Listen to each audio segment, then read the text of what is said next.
The story begins in the early winter months, on the wind-swept edges of Graves Hollow, an isolated countryside estate that had once been filled with laughter, light, and the scent of roses. Now it stands in silence, a house of mourning. The master of the estate, Mr. Callum Graves, has recently lost his young wife, Eleanor, who died giving birth to their only child, a baby girl named Clara. What was once a home full of joy has turned into a place wrapped in grief and gloom.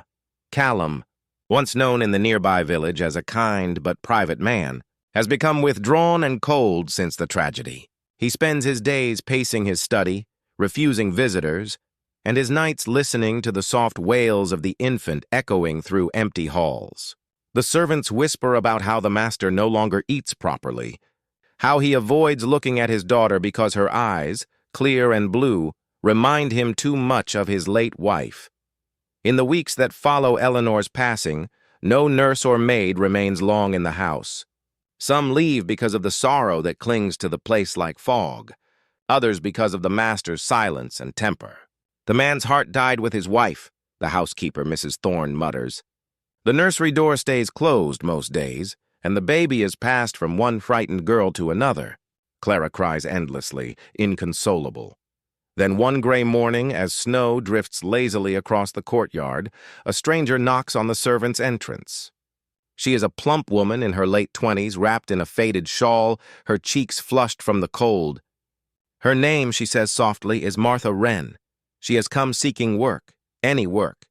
Her voice carries humility, but also a quiet strength. When Mrs. Thorne eyes her from head to toe, the woman lowers her gaze. "I can cook, ma'am," she murmurs. "I'm not fancy, but I'm clean and I work hard." The housekeeper hesitates. There are younger, slimmer women in town who might suit better, but none have lasted under Mr. Graves. And something about Martha's steady tone, unassuming yet firm, gives her pause. She lets her in, telling her to wait in the kitchen while she informs the master. When Callum enters, tall and stern in his morning coat, Martha stands quickly, wringing her hands. He is not what she expected. His face is pale, his eyes sunken, but there's a raw gentleness behind the weariness. She curtsies awkwardly. "You seek employment?" he asks quietly. Martha nods. "As a cook, sir. I've no fine references, but I can make do with what you have." There's a long pause. The fire pops in the hearth, and the smell of burnt wood fills the air. Then Callum says, "Very well. Mrs. Thorne will show you the kitchen." "You may start at once." It isn't warmth in his voice, but necessity. Still, Martha is grateful.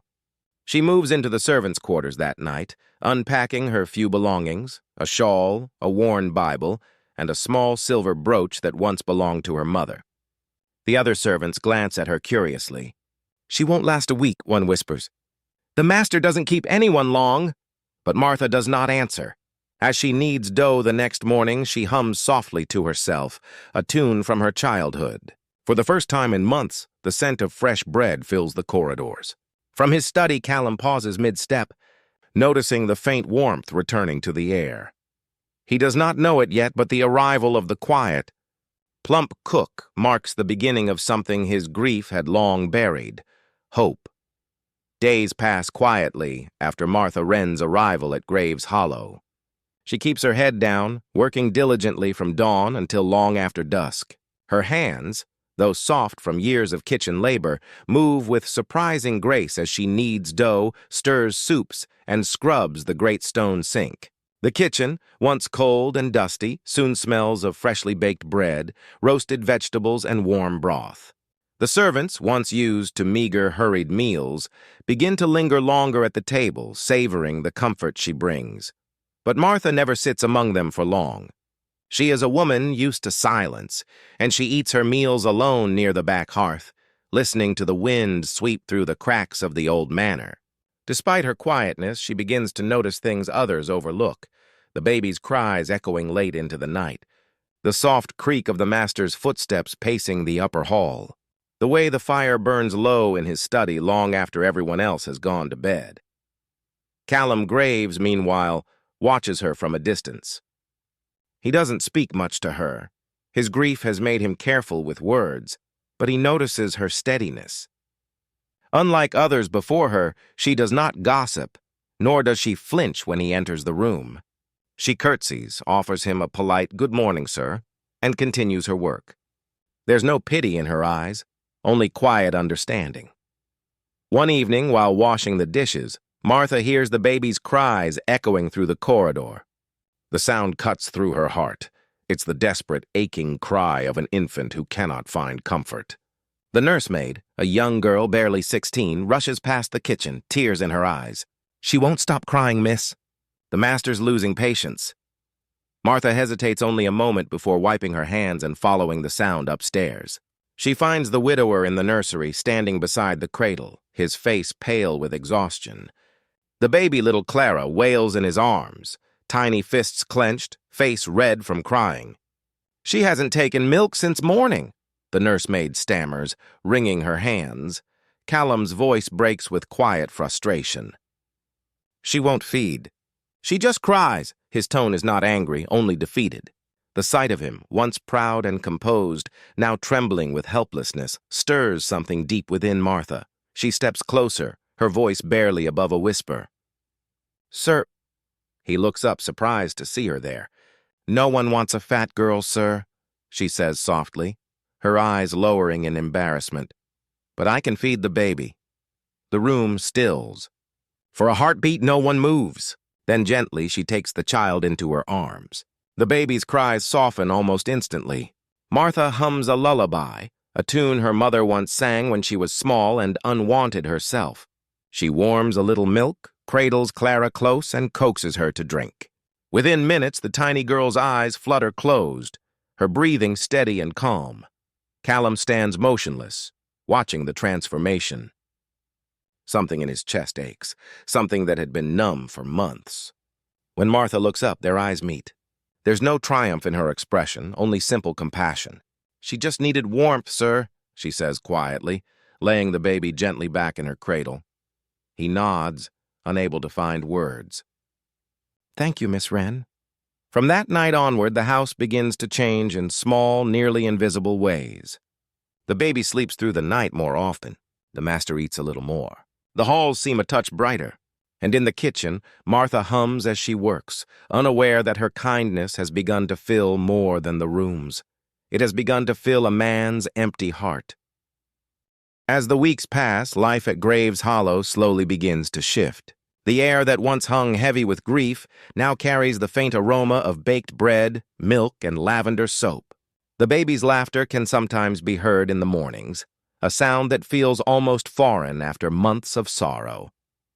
Martha Wren becomes a quiet presence in every corner of the house. She moves through her duties with a calm rhythm, neither hurried nor idle. She cooks, cleans, tends to the fire, and when the nursemaid falters, she tends to little Clara as well. The servants start to rely on her steadiness, though some whisper behind her back. "She acts like she runs the place," says the maid Annie one afternoon as she polishes the stair banister. "Imagine," adds another, "a fat cook thinking herself fit to touch the master's child." Mrs. Thorne, the older housekeeper, hushes them with a sharp look. "Mind your tongues. She's done more good for this house in a month than all of you in a year." But gossip, like smoke, finds its way through cracks no one can seal.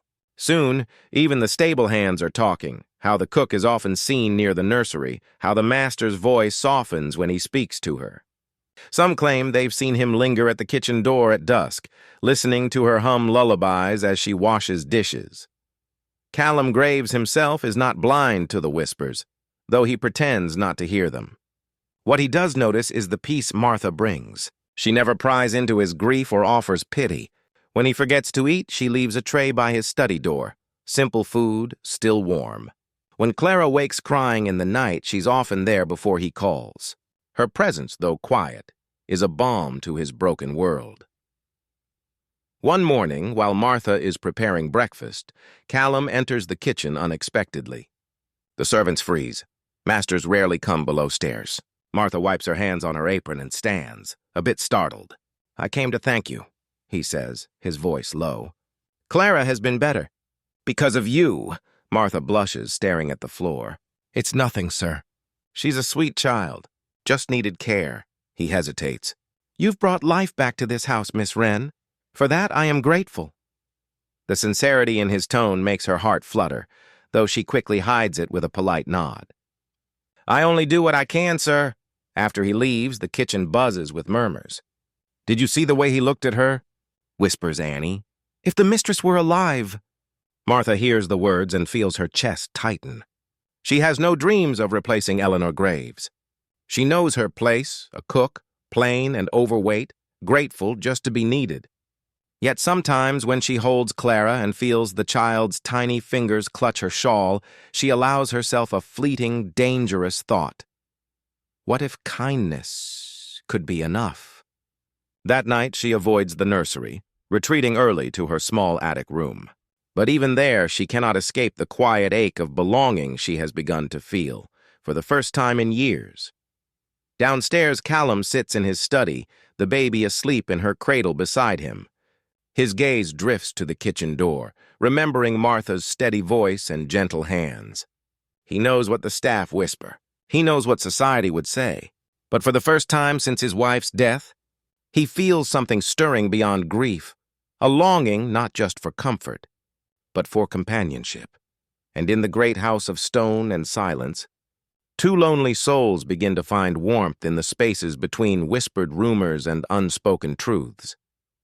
Winter tightens its grip on Graves Hollow, and with it comes a storm unlike any seen in years. The skies turn a bruised gray. The wind howls through the chimneys, and the snow begins to fall thick and fast, swallowing the path that leads to the village. By nightfall, the estate is cut off completely. No one in, no one out. Inside, the household huddles near the fire, nervous but safe. Martha Wren, ever steady, keeps the hearths burning and the kettles warm. She moves through the halls with a lantern, checking on the servants and the baby. But her calm begins to waver when she hears the faint sound of coughing from upstairs. The fragile, uneven breath of baby Clara, rushing to the nursery. She finds the child flushed with fever, her tiny body trembling beneath the blankets. The nursemaid wrings her hands helplessly. "She's burning, Miss Wren. The doctor can't come through the storm." Martha's heart races. She knows fever in a child so young can be deadly. "Fetch cold water towels, quickly," she orders, her voice firm. She has no medical training, but instinct guides her. She undresses the baby gently, bathing her in cool water, whispering prayers under her breath. The baby cries weakly, her skin hot as fire. Moments later, Mr. Callum Graves bursts into the room, his face pale with panic. "What's happened?" "She's ill, sir," Martha says, her voice trembling for the first time since she came to the manor. "A fever, strong and fast. We'll need to keep her cool and awake." He falls to his knees beside the cradle, his composure crumbling. "Not her, too," he whispers. "Please God, not her." The storm rages outside, wind lashing against the windows, thunder echoing across the hills. The hours drag on, long, terrible hours filled with the baby's weak cries and the sound of Martha's steady voice as she hums lullabies to soothe both child and father. Callum helps where he can, fetching water, holding the lamp, his hands shaking. Several times he catches himself watching Martha, her brow damp with sweat, her lips moving in prayer, her arms cradling his child as if she were her own. There is no fear in her, only fierce compassion. At last, near dawn, the fever begins to break. Clara's breathing evens out, her little fists unclenching. Martha presses a cool cloth to her forehead and sighs, tears slipping silently down her cheeks. "She'll be all right now, sir," she says softly. Callum exhales, his shoulders shaking with relief. He sits back on the floor, covering his face with his hands. For the first time, he weeps, not just for his child, but for months of grief, for his lost wife, for the loneliness he has carried like a stone. When he lifts his gaze, Martha is still there, holding Clara with tenderness that words cannot describe. "Why do you care so much?" he asks quietly. "You owe us nothing." Martha hesitates, looking down at the sleeping baby. "Because someone once told me I was worth nothing, sir," she says, "and I believed it for a long time." But holding her, seeing her fight to live, Makes me remember that love can make even the unwanted needed. Callum rises slowly, stepping closer. His eyes glisten in the faint morning light. "You're wrong, Miss Wren," he murmurs. "You were never nothing." The storm outside begins to calm. Snow still blankets the land, but inside the nursery there's a warmth no fire could match. For a moment neither speaks. The walls that grief and shame had built between them have quietly begun to fall. The storm passed by morning, leaving the estate wrapped in a soft white stillness. Sunlight broke through the clouds, spilling over the frozen fields like a promise of new life. The air inside Graves Hollow felt different, lighter somehow, as if the house itself had drawn a long, weary breath and finally exhaled. In the nursery, baby Clara slept peacefully, her cheeks pink again, the fever gone. By her cradle sat Martha Wren, half asleep in a chair, her head resting against the wall, an old blanket around her shoulders. She hadn't left the child's side all night. When Mr. Callum Graves entered quietly, he paused at the door, watching her. The morning light touched her face, softening her tired features. She looked nothing like the women who once filled his life, no polished grace or delicate beauty, but something in her presence felt truer, steadier. She had carried his home through the storm. She had saved his daughter. And without meaning to, she had saved him, too. He stepped closer, his voice low. "You should rest, Miss Wren." Martha blinked awake, startled, then sat up quickly. "I'm sorry, sir. I must have drifted off." He shook his head gently. "You've done more than anyone could ask. I owe you more than I can say." She smiled faintly, her eyes on the sleeping baby. "You owe me nothing, sir. I only did what any woman would have done." "No," he said softly. "Not everyone would have done what you did. Not with such heart." There was silence for a long moment, broken only by the soft crackle of the fire. Martha's fingers twisted in her apron, unsure what to say. The storm had changed something between them, something both feared to name. As the days went on, the roads cleared and the routine of the house resumed. Yet everything felt subtly new. Callum began joining the household for meals again, sometimes even helping in the kitchen. The servants, once wary, noticed the quiet understanding between master and cook. Whispers spread again, but this time they carried a different tone, curious, not cruel. Martha tried to ignore them. She focused on her work, but a strange ache had taken root in her chest. She knew the world outside had no place for a woman like her in a man like him's life.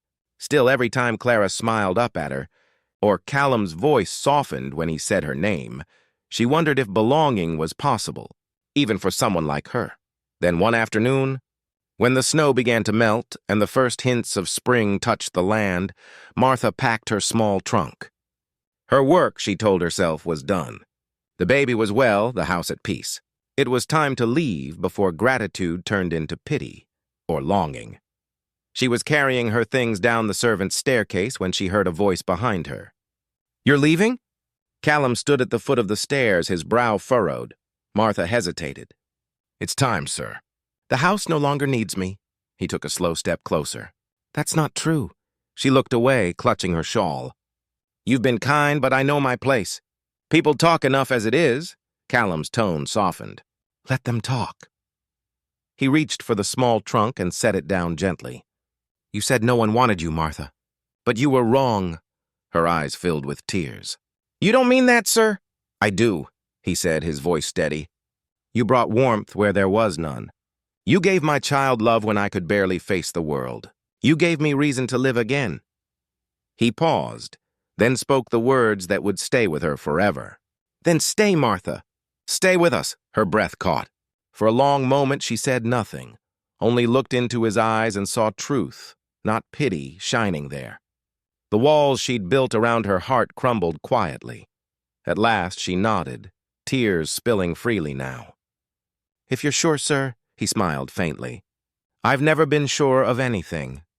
And as the baby stirred and sunlight poured across the nursery floor, the widower, the cook, and the child who had bound them together began a new chapter, not born from perfection or beauty, but from compassion, courage, and the kind of love that sees worth where others do not.